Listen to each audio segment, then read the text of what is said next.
На Абаза ТВ время новостей. Здравствуйте. Сегодня в выпуске.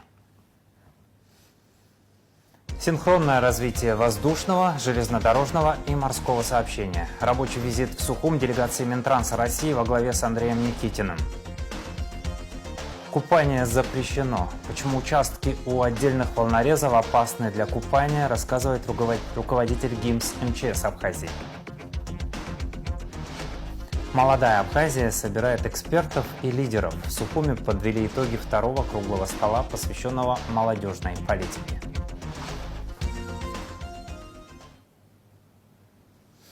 23 июля наша страна отмечает День государственного флага Республики Абхазия. 34 года назад на заседании сессии Верховного Совета Республики Абхазия были утверждены государственный флаг и герб Республики Абхазия. Автор флага – художник Валерий Гамге.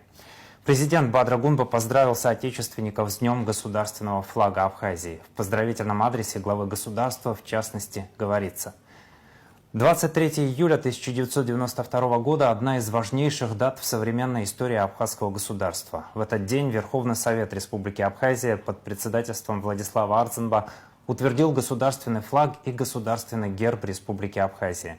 Это историческое решение стало важнейшим этапом становления нашей государственности, закрепив символы, которые воплотили многовековую историю, национальную самобытность и стремление народа Абхазии к свободе и независимости. Автором государственного флага является талантливый художник Валерий Гамге. Созданный им флаг основан на древних государственных символах Абхазии. Его главный элемент – открытая ладонь, изображенная на исторических знаменах Абхазского царства, символизирует миролюбие, открытость и добрососедство, а 7 звезд олицетворяют исторические области нашей страны. Сегодня государственный флаг объединяет всех граждан Республики Абхазия. Он напоминает нам о славной истории нашего народа, о цене свободы и независимости, вдохновляет на созидательный труд и новые достижения во имя процветания Родины. Каждый из нас испытывает чувство особой гордости, когда над нашей страной развивается государственный флаг Республики Абхазия, символ нашего единства, достоинства и суверенитета. Уверен, что наступит день, когда государственный флаг Республики Абхазия будет представлен во всех международных организациях, а число государств, признавших нашу страну, будет неуклонно расти. Это наша общая цель, и мы будем последовательно идти к ее достижению, сохраняя верность идеалам свободы, независимости и справедливости ради будущих поколений и процветания нашей Родины. Конец цитаты. Спикер Народного собрания парламента Республики Абхазия Лаша Ашуба поздравил народ республики с Днем государственного флага. В поздравлении, в частности, говорится: флаг нашей страны несет в себе ее историю, выражает самобытность абхазского народа и его стремление к развитию своего государства. Флаг является символом национально-освободительной борьбы и единения народа Республики Абхазия в судьбоносный и трагический период Отечественной войны народа Абхазии. Государственный флаг для нас – это олицетворение мужества, справедливости и победы.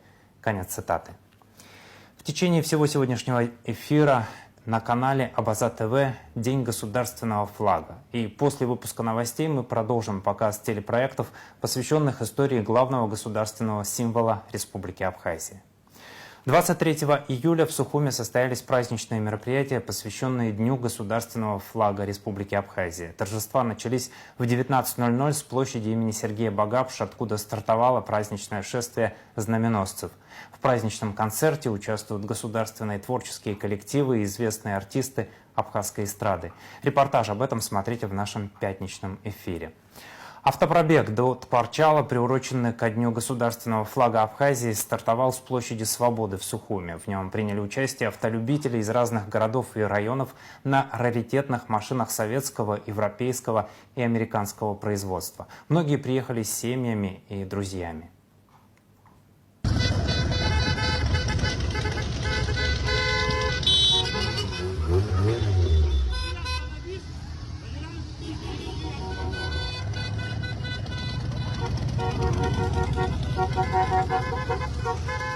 Сегодня в такой знаменательный праздник, День флага, мы собрались здесь на центральной площади нашего города Сухум, чтобы устроить маршрут от Сухума до города Тпарчал. Здесь все любители ретро-автомобилей. Мы сегодня собрались здесь у нас есть ребята, те, кто восстанавливают машины, также обычные любители, ребята, которые занимаются пригоном автомобилей. Вот мы все вместе собрались сегодня и устраиваем В Арчале будут мероприятия, и мы совместно с администрацией договорились, чтобы как бы приукрасить то мероприятие, которое будет проходить в городе Порчал. Соберем машины, чтобы люди, которые приедут туда, в Порчал, отдыхающие, которые находятся местные, жители, чтобы могли посмотреть, украсить и как бы порадоваться этим машинам. Прежде всего, я, конечно, хочу поздравить вас всех с праздником государственного флага Абхазии. Это один из наших новых праздников нашей страны. И флаг наш имеет уже большую историю, несмотря на то, что независимости Абхазии еще не так много лет. Но флаг имеет уже очень большую историю. За спиной этого флага война. И этот флаг, он флаг победителей. И со мной вместе мой друг, который даже постарше меня, чтобы знали, Владимир Богателев. Вот, а участвуем мы в этом мероприятии на автомобиле Волга ГАЗ-21. Я, честно говоря, реализовал свою мечту детства.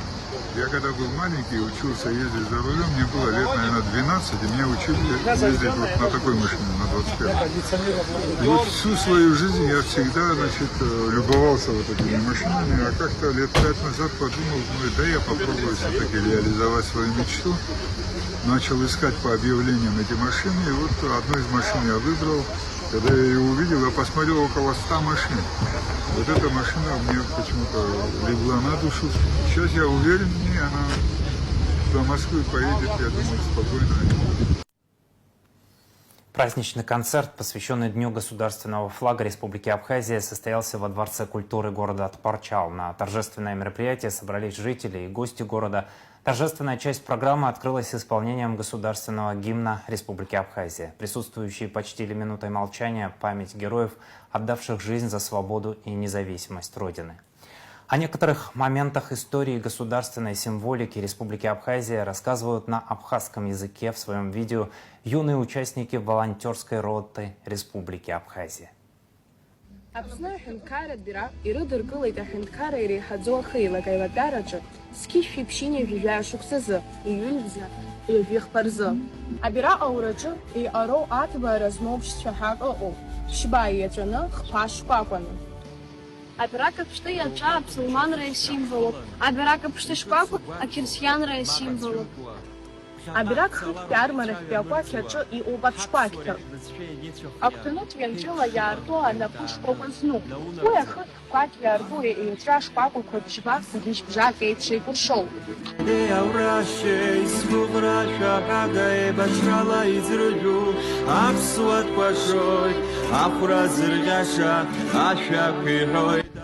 Аҟаԥшь ааратә гәымшәаҩ. Афон ҟаԥшь аҿы иҟоу анапы шкәакәа Аԥсны аҳәынҭқарратә символ ауп, Аԥсны аҳра аамҭазы иҟалаз. Иара убасгьы аҭынчреи, абзиабареи, асасдкылареи ирдырга ауп. Абжьиаҵәа, аҭоурых Аԥсны абжьрегион хадақәа. Саӡен, Бзыԥ, Гәыма, Абжьыуаа, Самурзаҟан, Дал, Ҵабал, Ԥсҳәы, Аибга. Ахыԥхьаӡара абыжьба аԥсуа жәлар рзы иԥшьоуп. Аҳәынҭқарра аԥыраҟа аԥшра амоуп, насгьы ҿынҿыла иҟарны ихәҭакны еиԥшоуп, ақәы шкәакәак егьи еиҿоуп. Акәакь змоу аеҵәақәа ҿыц аира анарԥшуеит. Еиҵоу аеҵәақәа икультура дунеитә реидгылара анарԥшуеит, мрагылареи, мраҭашәареи. Аҳәынҭқарратә агерб ахцаны иҭыхуп аҽыҩара ашә дахҭаны аеҵәақәа рахь ахыҵ-ҭҳәо аҽыҩса. Ахаҿсахьақәа иаагоуп аԥсуа жәлар рфырхаҵаратә нартә епос аҟнытә. Ҳаҭыр зқәу Аԥсны ажәлар, ишәыдаҳныҳәалоит Аԥсны абираҟ амш, ишәзеиӷьашьҭоит аҭынчреи аманшәалареи.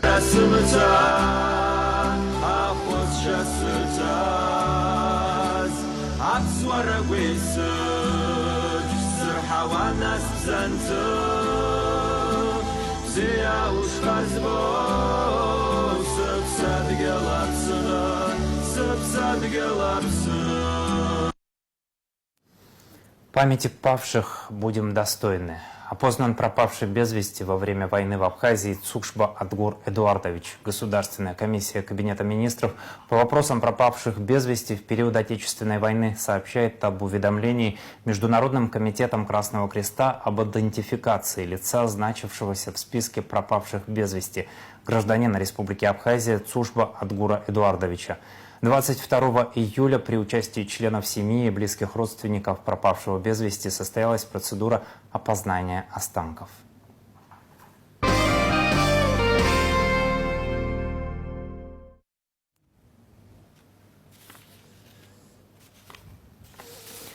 Президент Абхазии Бадыр Гунба провел встречу с министром транспорта России Андреем Никитиным. Обсуждались ключевые направления сотрудничества в сфере транспорта. Приветствуя гостя, президент подчеркнул высокую значимость транспортного взаимодействия с Россией.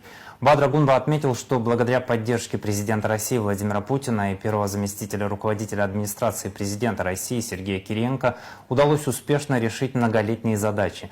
В частности, возобновлено регулярное авиасообщение между странами, а также начата масштабная реконструкция пункта пропуска «Адлер».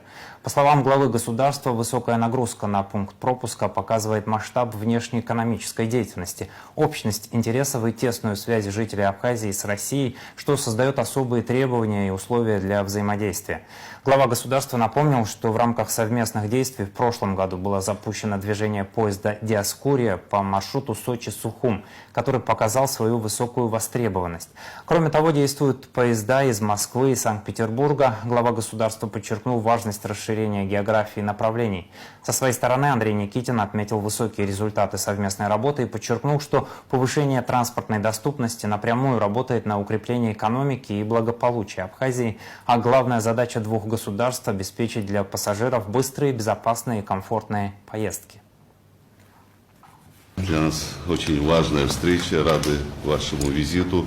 Сегодня взаимоотношения между Российской Федерацией и Республикой Абхазия развиваются очень интенсивно по всем направлениям. И, конечно же, одно из ключевых направлений – это взаимодействие в области транспорта. Если говорить о том, что сделано в этом направлении, очевидно, что достигнуты очень серьезные успехи. Вы знаете, что и благодаря вашей поддержке, и благодаря поддержке руководства Российской Федерации, лично Владимира Владимировича Путина, с активным участием Сергея Владимировича Кириенко, решены вопросы, которые на протяжении 30 лет не решались. Это, в первую очередь, открытие воздушного сообщения между Абхазией и Российской Федерацией. Это разработка и реконструкция самого главного пропускного пункта на реке Псо. Мы знаем, что если брать в сравнении все переходные пункты, это один из самых загруженных пунктов. Все это создает определенные условия и требования для выстраивания особых условий и взаимодействия. В прошлом году было запущено железнодорожное сообщение между Сочи и Сухум, поезд «Диаскурия», который показал свою востребованность. Прибывают к нам поезда из Санкт-Петербурга, Москвы. Хотелось бы, чтобы география расширялась, все необходимые работы для улучшения железнодорожной инфраструктуры были проведены. Также открыто при вашей поддержке, при поддержке руководства Российской Федерации морское сообщение регулярное.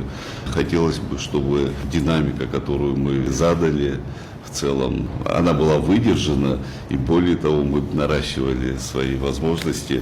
Спасибо, уважаемый Бадыр Зурабович. Разрешите вас поздравить с Днем государственного флага Республики Абхазия. В вашем лице разрешите поздравить весь народ республики с этой знаменательной датой. Сегодня я первый раз в жизни своей оказался в республике, в общем, для меня это важно. И то, о чем мне мои коллеги из, департамента погранпереходов, из Росавиации рассказывали, докладывали, я это все увидел своими глазами. У нас абсолютно по всем нашим транспортным направлениям идет очень хороший рост. Это касается автомобильных перевозок, выдачи разрешений. Это касается, в 3 раза выросла загрузка аэропорта. Вот сейчас мы с коллегами разговаривали, там уже места начинает не хватать. Да? Я помню, как год назад там кто-то сомневался, дискутировал, а сейчас мы видим, что люди голосуют рублем, своим сердцем, наверное, даже правильно. Сначала сердцем, а потом уже рублем, да, то, чтобы приехать сюда, отдохнуть здесь, это очень хорошая тенденция. Безусловно, крайне важно, и вы об этом сказали, это погранпереход, потому что, наверное, это сегодня такая точка для людей дискомфорта, Хотя, в то же время хочу огромное спасибо коллегам-строителям сказать, они фактически в ограниченной территории ведут работу, не нарушая существующего порядка прохождения границы. Но, тем не менее, принципиально важно до 2028 года его сделать, как бы до начала сезона. И то, что я сегодня увидел, коллеги идут в графике, со своей стороны, вот Анатолий Какаев, отвечающий за это направление в Минтрансе, как бы максимально будет стараться помогать. Безусловно, отдельная тема железнодорожное сообщение. Здесь мы тоже по Диаскурии, у нас 11% плюс по пассажиропотоку, то есть, в общем, все растет. Да? И этот рост, вы абсолютно верно сказали, надо поддерживать, эту динамику надо сохранять. Абсолютно уверен в том, что и пассажирский потенциал, там, туристический, да, в какой-то части пассажирского, но также экономический потенциал у нас взаимодействие еще не до конца раскрыт. И вот, так сказать, под вашим руководством, под руководством Вячеслава Владимировича мы этой работой будем обязательно заниматься. Ключевые объекты транспортной инфраструктуры в Абхазии посетила делегация Минтранса России во главе с Андреем Никитиным совместно с министром экономики Абхазии Тимуразом Микваби. Чиновники оценили работу аэропорта Сухум, а также дали оценку развития железнодорожного и морского сообщения между странами. Подробности в сюжете Марианны Котовой. Абхазию с рабочим визитом посетила делегация Министерства транспорта России во главе с министром Андреем Никитиным. Совместно с абхазскими коллегами российская сторона осмотрела ключевые инфраструктурные объекты республики, от которых напрямую зависит транспортная доступность и дальнейший экономический рост страны. На текущий момент мы уже осмотрели ход реконструкции МАП Адлера, осмотрели текущую инфраструктуру КПП ПСО, в том числе нефункционирующий мост. Осмотр был проведен международного аэропорта Сухум имени Владислава Григорьевича Ардзинба. Это одни из ключевых проектов, которые направлены на развитие взаимодействия между Абхазией и Россией в сфере транспорта и повышают доступность для взаимных поездок для наших граждан. Отдельно затронули и вопрос реконструкции пункта пропуска ПСО. По словам Никитина, растущий поток туристов и грузоперевозок требует обновления текущей инфраструктуры государственной границы. Самый такой важный сегодня проект – это наш программ-переход на реке Псово. Сегодня идет его масштабная реконструкция, и в 2028 году она идет по плану. Она закончится в 2028 году и позволит нам кратно увеличить возможности и комфорт как для пассажиров, так и для грузового транспорта. Время прохода составит 10 минут для того транспорта, который заранее подаст свои документы. То есть идет очень серьезная работа. Это будет самый крупный программ-переход в России, пассажирский, и самый современный или один из самых современных по грузовому обороту. Также инспектирующие оценили работу международного аэропорта Сухум. Как отмечает Андрей Никитин, наблюдается трехкратный рост пассажиропотока. Это, во-первых, приятно, что те мысли, те идеи, которые у руководства республики были, что аэропорт надо восстанавливать, они абсолютно подтвердились. И, конечно, мы сегодня будем говорить о дальнейшем его развитии. У инвестора есть соответствующие планы. Мы со своей стороны всячески это будем поддерживать. На сегодняшний день Сухумский аэропорт уже связан прямым авиасообщением с 13 городами России, и география полетов продолжает расширяться. Если помните, с прошлого года количество городов, с которыми связана Республика Абхазия, выросло уже в 3 раза. Мы эту работу не останавливаем. И самое главное, что Российская Федерация в лице коллег из Министерства транспорта, Росавиации нам постоянно оказывают активную поддержку в этом вопросе. Журналисты задали вопрос, возможно ли использовать Сухумский аэродром в качестве запасного для рейсов, которые из-за неблагоприятных условий не может принять аэропорт Сочи. Это все вопросы международного регулирования. Да, конечно, мы исходим здесь из принципа безопасности. Да. И я могу сказать вот немножко другое. Да. Вот когда мы только, как говорят авиаторы, начинали раскатывать аэропорт, да, то есть многие главы субъектов сомневались, что надо это делать, не надо. Но мы видим, что люди голосуют рублем за то, чтобы отдыхать в Абхазии, чтобы приезжать сюда, да. И такой рост пассажиропотока говорит о том, что у нас количество городов Российской Федерации, которые будут связаны со столицей Абхазии, будет только расти. И соответствующую работу мы будем проводить. Помимо авиасообщения и автомобильных перевозок, стороны отметили заметный рост пассажиропотока на железнодорожном транспорте. Развиваются и новые морские маршруты. Мы видим рост пассажиропотока и по железнодорожному транспорту, поезд Диаскурия. Интересный проект – это кометы, которые соединяют Сочи с побережьем Абхазии. Поэтому с точки зрения транспорта у нас все растет. И наша задача, как руководителей соответствующих министерств, максимально этот рост поддерживать соответствующими решениями, соответствующим регулированием. Мы к этому готовы. Министры отметили, что синхронное развитие пограничной инфраструктуры, воздушного, железнодорожного и морского сообщения между Абхазией и Россией закладывает надежный фундамент для дальнейшего укрепления экономических связей двух государств. Марьяна Котова, Сосрык Вагухава, Абаза ТВ. Международный аэропорт Сухум имени Владислава Ардзенба встретил первый регулярный рейс из Омска традиционной водной аркой. Это направление стало 12-м в текущем сезоне летней навигации 2026 года. Прямые рейсы в Абхазию также выполняются из Екатеринбурга, Казани, Минеральных вод, Москвы, Нижнего Новгорода, Оренбурга, Самары, Санкт-Петербурга, Уфы, Ханты-Мансийска и Челябинска.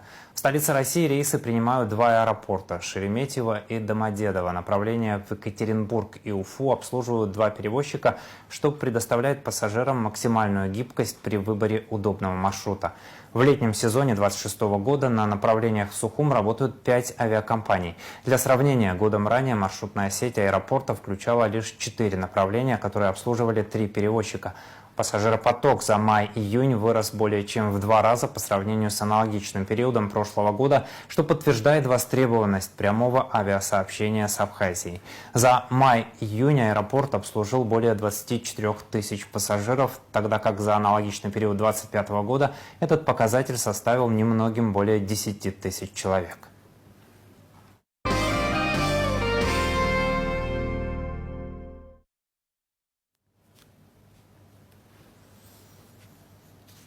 Вице-премьер Джансух Нанба 22 июля провел заседание комиссии по реализации государственной программы развития сельских территорий на 2026 год, утвержденной указом президента. Открывая заседание, Джансух Нанба отметил, что комиссия приступает к практическому этапу работы по рассмотрению заявок, поступивших на участие в программе.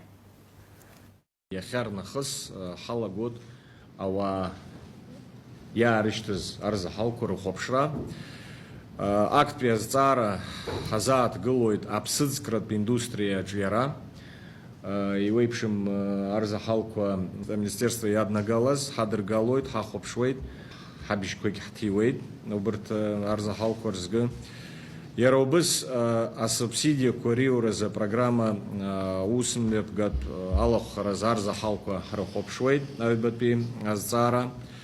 Ахпа пиазцара абахчаква ра рыхра ачиара хазаат гылойд, яробысги хахопшвейд. Гуянеюс ипсабаратама технология арахурчерей айчка арианагдзари рызкова программа усме гад алохара зарзахалква храхопшвейд. Ахуба пиазцара атендер документация хтак рыла еще куругоп. Рабхат биатендер хахопшвейд ахушква ациакоз хуштва псабара яцхрау ахушква рахорей яробыс тракторква брыбалква рахоразы убри документация шапхаргуару. Уважаемые члены комиссии, мы продолжаем свою работу. Мы непосредственно приступаем к рассмотрению поданных заявок. Заявки будут рассматриваться у нас сегодня по нескольким направлениям. Значит, первым вопросом мы рассмотрим заявки на участие в программном мероприятии на получение грантов по направлению развития рыбной отрасли. Вторым вопросом рассмотрим заявки на получение субсидий. Третьим вопросом рассмотрим заявки на участие в программе по направлению развития питомниководства. Четвертым вопросом мы рассмотрим заявление на участие в программе по организации и проведению искусственного осеменения крупного рогатого скота. Пятым вопросом мы рассмотрим и утвердим конкурсную документацию. Конкурсная документация предлагается к рассмотрению по 2 направлениям. Это приобретение химикатов, значит, для сельскохозяйственных культур и приобретение запчастей, в частности шин, для специальной сельхозтехники, которая стоит на балансе у, значит, республиканских унитарных предприятий Министерства сельского хозяйства, МТС, машино-тракторные станции.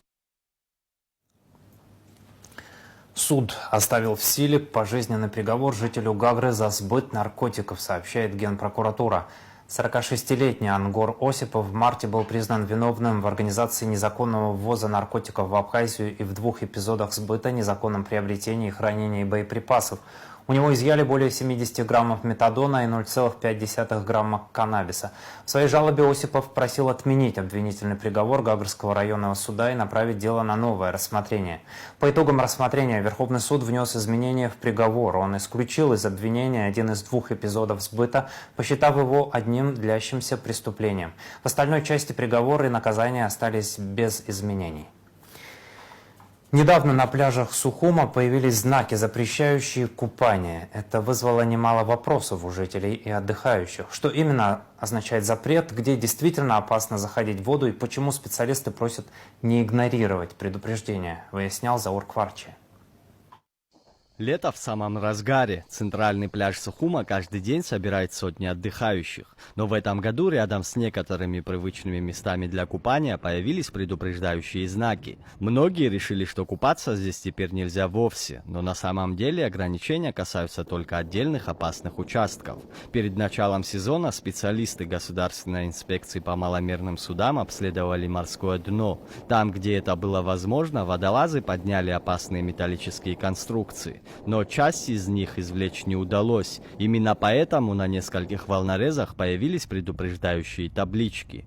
Наши водолазы, так скажем, пляж городской города Сухум, проводили работу по осмотру и очистке дна пляжа.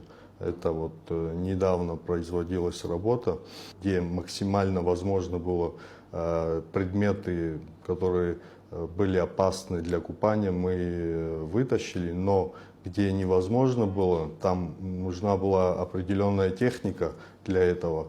И то, что не в силах были вытащить водолазы, там мы в схеме указали и порекомендовали администрации города, чтобы указали там, выставили знаки о том, что там купание запрещено. Как пояснил Тенгиз Сабуа, опасность представляет не весь пляж, а участки у отдельных волнорезов. После сильных штормов металлические конструкции могут смещаться и выходить из-под песка или гальки. Поэтому нырять в этих местах опасно. В ближайшее время предупреждающие знаки обещают заменить. Вместо общего запрета на купание на них появится более точная информация об опасности прыжков с волнорезов. Мы, в принципе, сказали главе администрации и администрации города, чтобы они чуть подкорректировали, что не весь пляж там купание запрещено. Вот на некоторых волнорезах именно прыгать с волнорезов запрещено, потому что именно у волнореза, там у воды есть определенные железные там какие-то предметы, где на уровне почти метра под водой там есть металлические предметы, которые торчат, и там небезопасно прыгать с этих волнорезов. И они вот в ближайшее время подкорректируют надписи и поставят там эти знаки. Но волнорезы не единственное место, где стоит соблюдать осторожность. В ГИМС напоминают, купаться не рекомендуется возле устьев рек, где сильное течение, а также на необустроенных пляжах, где нет спасателей. Особое внимание просят уделять детям. Повод об этом напомнить — трагедия, произошедшая в начале июля в районе Сухумских доков. Во время купания там погиб 13-летний подросток. По словам специалистов, во многих случаях избежать беды помогает простой контроль со стороны взрослых. Тоже мы сейчас думаем, как это все огородить и так далее с администрацией города, но всю территорию огородить невозможно. Там разбитые доки, так скажем, там в основном дети играются, поднимаются на эти доки и прыгают с этих доков. Там, в принципе, на дне ничего такого нету, там песочное дно, ил, но с высоты прыгая на воду, можно упасть неправильно на воду, соответственно, получилось, в принципе, и так он, скорее всего, неправильно упал и сломал шею, самое главное следить за своими детьми. Вот это в первую очередь просьба для всех жителей и отдыхающих, прибывающих к нам людей. Вот мы даже, когда искали этого человека, там просто дети дальше прыгали с этих доков, пытались прыгать, хотя мы их оттуда отгоняли, хотя родители находились рядом и не следили за этим. Специалисты подчеркивают, предупреждающие знаки устанавливают не для того, чтобы ограничить отдых у моря, а чтобы обозначить потенциально опасные места. Соблюдение этих рекомендаций – простая мера, которая может помочь избежать трагедии. Заур Кварча, Владимир Капуза, Абаза ТВ. В Гудауте открылся первый инклюзивный пляж. Реализует данный проект Ассоциация инклюзивного туризма Республики Абхазия благодаря поддержке Фонда президентских грантов Российской Федерации. Проект поддержал глава администрации Гудаутского района Астамур Аргун. В марте 2026 были даны поручения по определению места, а также осуществлена расчистка территории для подготовки к работам. В настоящее время на территории инклюзивной набережной в городе Гудаута обустроена специальная парковочная зона, которая обеспечит удобный и безопасный подъезд к пляжу для людей с инвалидностью, других маломобильных групп населения, а также сопровождающих лиц. Особое внимание уделено подъездным путям, пешеходным маршрутам, настилам, пандусам, зонам отдыха и оборудованию для комфортного пребывания на побережье. Госкомиссия одобрила проект памятника Иуакогония. Под председательством вице-премьера Джансу Хананба в Сухумском художественном училище состоялось выездное заседание Государственной комиссии по монументальному искусству. Проект, автором которого является народный художник Абхазии Амиран Адлиба, ранее был признан победителем повторного открытого международного конкурса. В ходе заседания автор представил доработанную скульптуру, выполненную с учетом рекомендаций, данных Государственной комиссии в октябре 2025 года. Участники заседания высоко оценили художественное исполнение работы, отметив выразительность образа поэта и детальную проработку элементов национального костюма. По итогам обсуждения комиссия приняла решение одобрить доработанный проект памятника. Администрации города Сухум совместно с автором проекта Амираном Адлиба и архитектором Сарией Лакарба рекомендовано доработать проект благоустройства территории и постамента с учетом утвержденной концепции благоустройства набережной Сухума. В Национальной картинной галерее открыта выставка работ народного художника Абхазии Батала Джопу. Работы выполнены по мотивам романа Баграта Шимкуба «Последний из ушедших». Он повествует о трагической судьбе горских народов через образ главного героя Зауркана. В результате Кавказской войны многочисленные представители горских народов были вынуждены переселиться в Турцию. История Зауркана – это история человека, потерявшего все – семью, родину, привычный образ жизни. Он стал последним убыхом из многочисленного некогда народа. Лейтмотивом выставки Батала Джопу стала народная поговорка «Теряющий родину теряет все». Выставка открыта до 20 августа. В Сухуме подвели итоги второго круглого стола, посвященного молодежной политике Абхазии. Мероприятие, организованное движением «Молодая Абхазия», собрало на одной площадке экспертов, общественников и лидеров молодежных инициатив. Подробнее в материале Алисы Адлиба. Площадка собрала экспертов, депутатов парламента, активистов и амбассадоров, чтобы говорить не для галочки, а по делу, о будущем абхазской молодежи. Спектр тем оказался широким – от трудоустройства до родного языка, от интернет-трендов до мудрости предков. И, кажется, обсуждение никого не оставило равнодушным. Первое слово взял председатель молодежного общественного правозащитного движения «Молодая Абхазия» Аляс Авицба.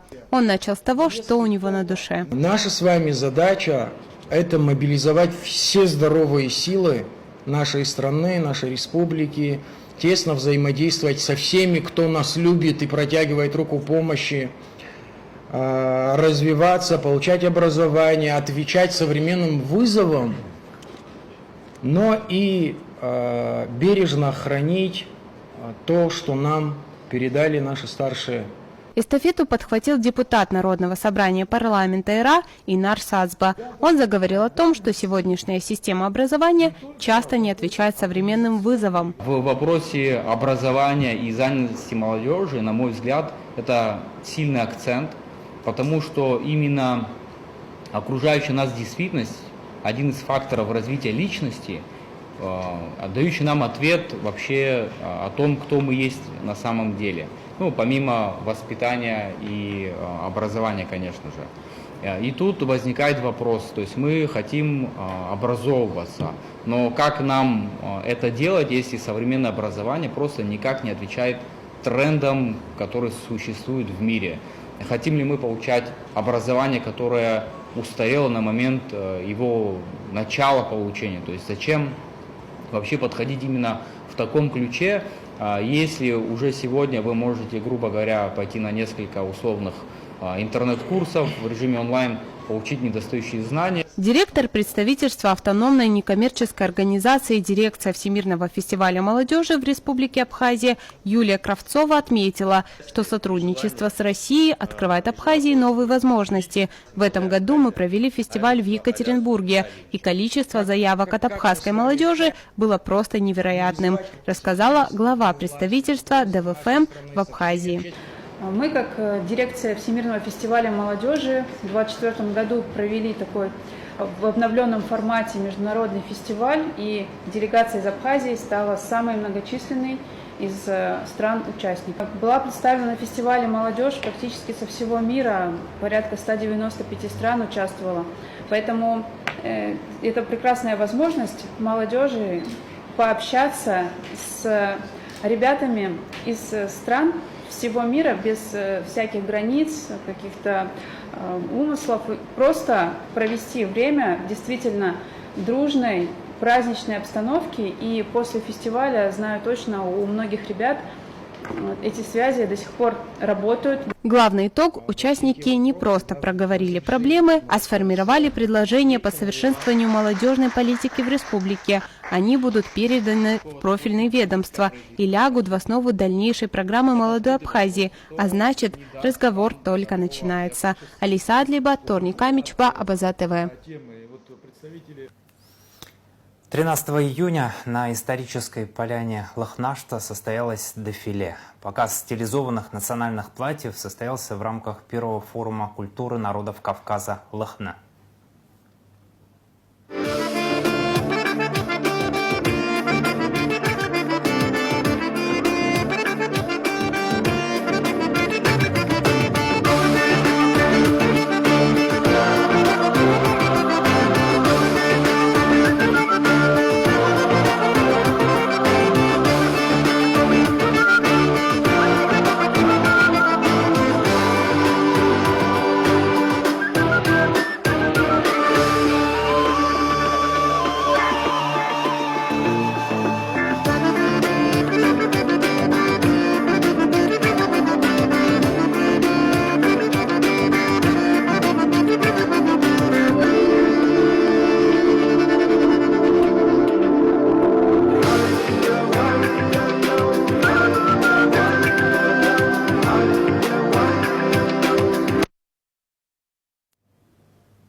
Наш видеоотчет с показа моды на Лахнаште смотрите после выпуска новостей. Сейчас о погоде.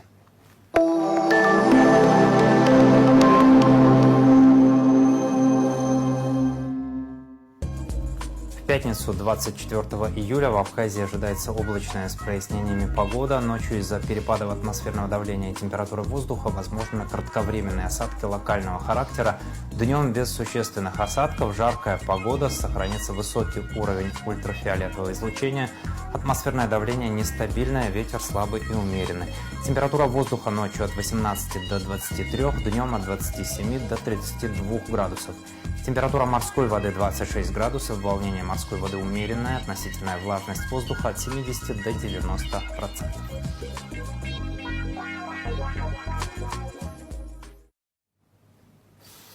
На этом выпуск завершен. За развитием событий следите вместе с нами. До новых встреч на Абаза ТВ.